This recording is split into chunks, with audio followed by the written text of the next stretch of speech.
আলহামদুলিল্লাহ আলহামদুলিল্লাহি ওয়া কাফা ওয়া সালামুন আলা ইবাদিহিল্লাযীনা ইসতাফা আম্মা বাদ। সম্মানিত আশিক রাসূল মুক্তিকামী ভাইয়েরা, ঈদ মোবারক। আজকে আমরা অত্যন্ত আনন্দিত। শুধু আনন্দিত নয়, আমরা আজকে গর্বিত। কেন? আমরা বাবা দেওয়ানবাগীর মতো একজন মহামানবকে মুর্শিদ হিসেবে পেয়েছি, আলহামদুলিল্লাহ। এর চাইতে বড় গিফট, পুরস্কার, উপহার আমাদের জীবনে আর হতে পারে না। আপনারা জানেন না, পকেটে যদি টাকা না থাকে প্রাইভেট কারে চড়া যায় না, শেরাটন, রেডিসন, সোনারগাঁও হোটেলে ঢোকা যায় না। তাইলে আমাকে এই যে কমলাপুরের হোটেল আল সালাদিয়া ঢাকা, ওইখানে ঢোকা লাগে, ঠিক কিনা করে? আমার ভাইরা, পীর তো বাংলাদেশে বহু আছে। গাছতলা, বাসতলা, তালতলা, বেলতলা, ফুলতলা, করইতলা, বহু জায়গার পীর আছে। ওই পীরের কাছে মানুষ যায়, পীরও মানুষের বাসায় যায়, চাইলেই ভক্ত পীরের পায়। ও ভাই, আমরা কি ওই রকম পীর পাইছি? সে তো পীরই না, সে তো পীরানে পীর, সে তো অলি আল্লাহ না, সে তো সেকেন্ডে লক্ষ অলি আল্লাহর জন্ম দিতে পারে এমন মহামানবকে আমরা মুর্শিদ হিসেবে পেয়েছি, ঠিক কিনা? আমরা খুশি না বেজার? খুশি না বেজার? তাহলে এই খুশির দিনে আগামীকালকে আমাদের মুর্শিদের জন্মদিন, শুক্রবার হিসেবে একদিন আগে আমরা করতেছি। আমাদের ইমাম প্রফেসর ডক্টর কুদরত খোদা মাদ্দাজিলুল আলী হুজুর এই সূত্রটা বাবাজানের কাছ থেকে নিয়েছে যে যেই শুক্রবারটা জন্মদিনের কাছাকাছি হয় ওই দিনই অনুষ্ঠানটা হবে, ঠিক কিনা? আমার ভাইরা, তাহলে ডক্টর মেজো হুজুর বাবা শাহ দেওয়ানবাগীর সূত্রের মধ্যেই আছে না বাইরে? সম্মানিত ভাইরা, কথা হলো জন্মদিন এটা তো হৃদয়ের ব্যাপার, এটা তো অনুভব করার ব্যাপার, এটা তো হৃদয়ঙ্গম করার ব্যাপার, এটা তো অন্তরে ধারণ করার ব্যাপার, ঠিক কিনা কোন? সম্মানিত মুক্তিকামী ভাইরা, আনন্দটা জোর করে হয় না। একজনে বলে, ভাই আমার জন্য দোয়া করো। আমি বললাম, ভাই দোয়া চাওয়া লাগেন না, দোয়া কর্মের উপরে মন থেকে এমনি আসে। ভাই আমার অভিশাপ দিয়েন না। আরে ভাই, অভিশাপ দেওয়া লাগে না, তোমার কর্মে তো হৃদয় থেকে অভিশাপ চলে আসবে, ঠিক কিনা কোন? আমার ভাইরা, কথা সেটা নয়। আমি যেটা বলতে চাচ্ছি, বাবা দেওয়ানবাগীর মতো মহামানবকে পেয়েছি। কেন তিনি এত বড় মহামানব? কেন এই পাওয়ারটা কোত্থেকে তিনি পাইল? কি কর্ম তিনি আমাদের জন্য করে গেল বিশ্বব্যাপী? এটা আমাদের জানা দরকার। কারণ মানুষ তো কত আসে কত যায়। সলিমুদ্দি, করিমুদ্দি, রহিমুদ্দি এসেছে, জন্ম নিয়েছে, 20, 50, 100 বছর বেঁচেছে, চলে গেছে। অনেক নাতিরে দাদারে জিজ্ঞেস করছি, আপনি দাদার নাম কি বলতে পারে না। তাহলে আমার দাদা, আমি যদি আমার দাদার নাম বলতে না পারি, আমার নাতি একদিন তার দাদা আমার নাম বলতে পারবো না। কতক্ষণ, ঠিক কিনা? কিন্তু পৃথিবীতে কিছু মানুষ আছে যাদের নাম রয়ে যায়। এই জন্য কবি বলেছে, মরিতে চাহি না আমি সুন্দর ভুবনে, মানবের মুখে মুখে বাঁচিবার চাহি। বাবা দেওয়ানবাগী সেই একজন মহামানব। তিনি চলে গেছে লক্ষ বছর পরও এই বাংলার জমিনে নয়, গোটা বিশ্বব্যাপী তার নাম আস্তে আস্তে শুধু উজ্জ্বলই হতে থাকবে, ঠিক কিনা কোন? আমার ভাইরা, আপনারা দেখেছেন আমলকি, অনেকেই মুখে দিয়েছেন, আমলকি খেয়েছেন। প্রথম মুখে দিলে একটু বিটলা লাগে, তিতা লাগে, কষ্ট লাগে। এটা যত চাবাবেন তত মজা, যত চাবাবেন তত মজা। এরপরে যদি খাওয়া শেষ করে এক গ্লাস পানি খান, মনে হয় শরবত খাইতেছেন। পৃথিবীতে নবী রাসূল মহামানব যে যেই যুগে এসেছে, ওই যুগে মানুষ তিতা লেগেছে, মজা লাগে নাই, খাইতে চাই নাই, গ্রহণ করতে চাই নাই। কিন্তু তার ওফাতের পরে যত দিন যায় তত এটা প্রকাশিত হতে চায়। আজকে থেকে 1000 বছর আগে আব্দুল কাদের জিলানী রহমাতুল্লাহ আলাইহি বিশ্ব থেকে হারিয়ে গেছে, বিদায় নিয়ে গেছে। সেই আব্দুল কাদের জিলানীর কোটি কোটি ভক্ত এখনো আছে না নাই?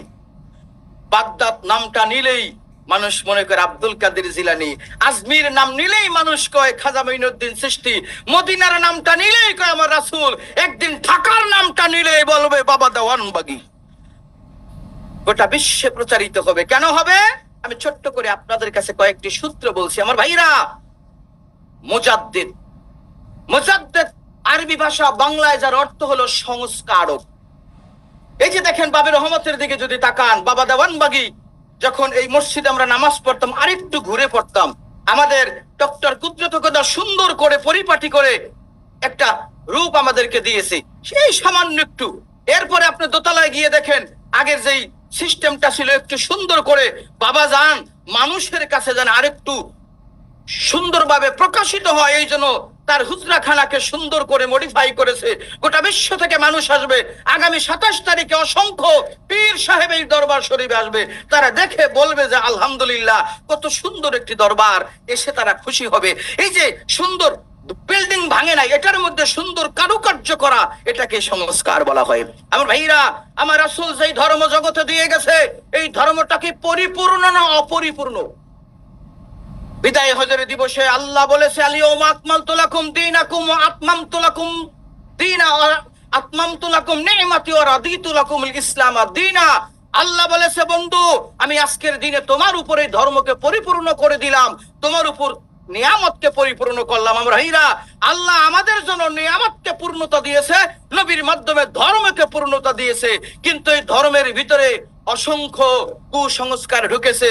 আমি জামা তৈরি করে গায়ে দিয়েছি, এটা এমন না যে 1 বছর গায়ে দিব আর ধোয়া লাগবে না, এটা ময়লা হবে, দাগ পড়বে, আবার ধুইতে হবে, ইস্ত্রি করতে হবে, এরপরে গায়ে দিতে হবে। যদি মনে করেন ভাই জামা কিনছি আর গায়ে দেব কিন্তু ধুবো না, তাই 1 বছর পরে মানুষ আপনাকে সাদা চাকা মারবে, কারণ পাগল বলবে এটা সুস্থ মানুষ এই জামা পরার যোগ্য না। ঠিক কিনা কোন?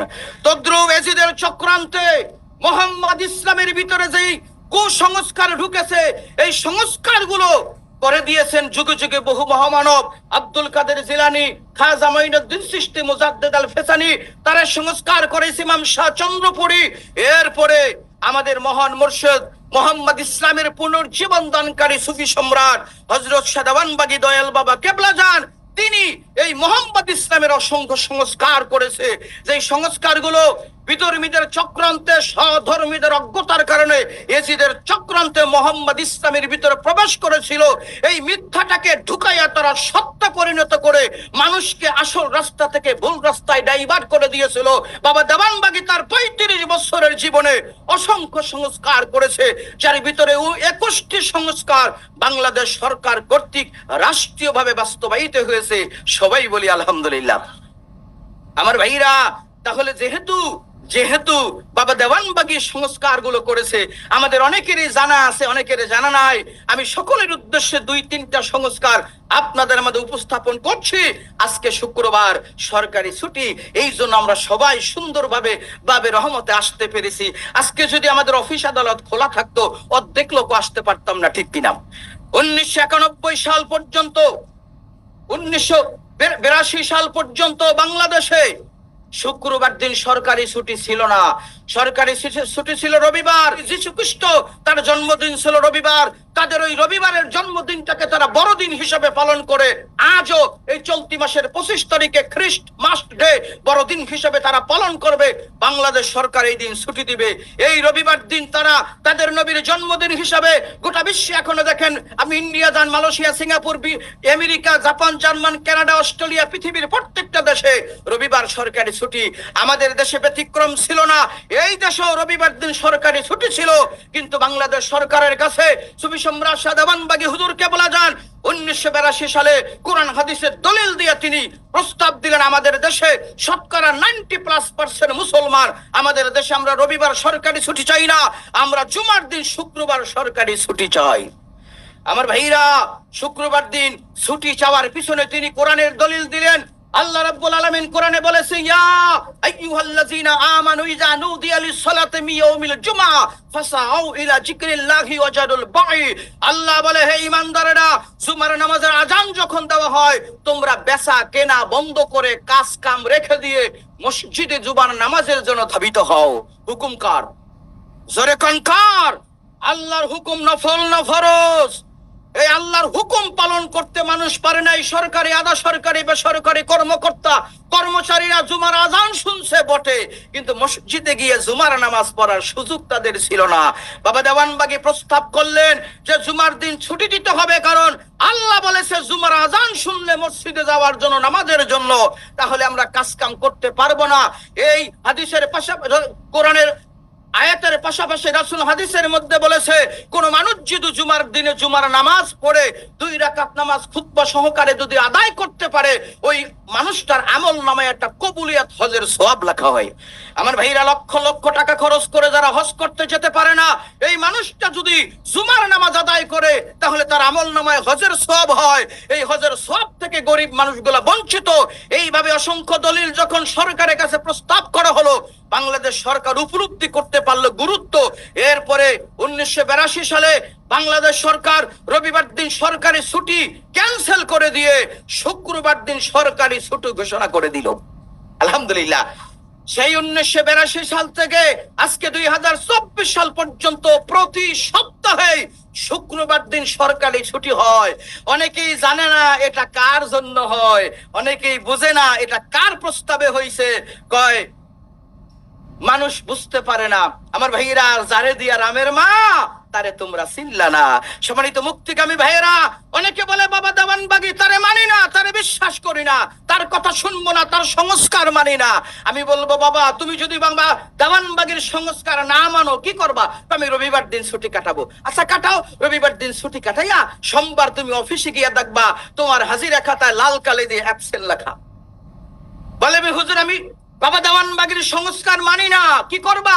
তাহলে আমি শুক্রবার দিন ছুটি কাটাবো, শুক্রবার দিন কর্ম করব, ডিউটি করব। বাজান, সরকারি আধা সরকারি ব্যাংক, তুমি যে কোনো জায়গায় যাও, স্কুল কলেজ ইউনিভার্সিটি, তুমি খামখেয়ালি করে শুক্রবার দিন তুমি ডিউটি করবা, গিয়া দেখো তোমার প্রতিষ্ঠানের মেইন গেটের কেসি গেটে তালা ঝুলতেছে। ঠিক কিনা কোন? তাহলে চাইলেই তুমি শুক্রবার ডিউটি করতে পারবা না, চাইলেই তুমি রবিবার দিন ছুটি কাটাতে পারবা না। দেওয়ানবাগের মানো আর না মানো, তার সংস্কার তোমারে মানতেই হবে। কথা বলেন ঠিক কিনা? আমার ভাইরা, এভাবে একটি দুটি নয়, 21টি সংস্কার বাংলাদেশ সরকার কর্তৃক রাষ্ট্রীয়ভাবে বাস্তবায়িত হয়েছে।